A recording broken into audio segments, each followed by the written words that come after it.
How to change Windows. Display language. Right-click on Windows, Start menu. Click to Setting, Time and Language,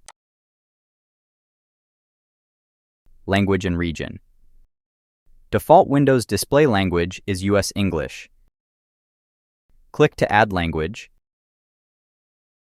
Select your language or search here.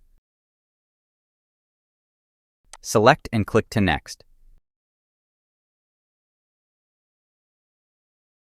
Set as my Windows display language. Install. OK. Selected display language. Windows need to sign you out in order to apply your new display language.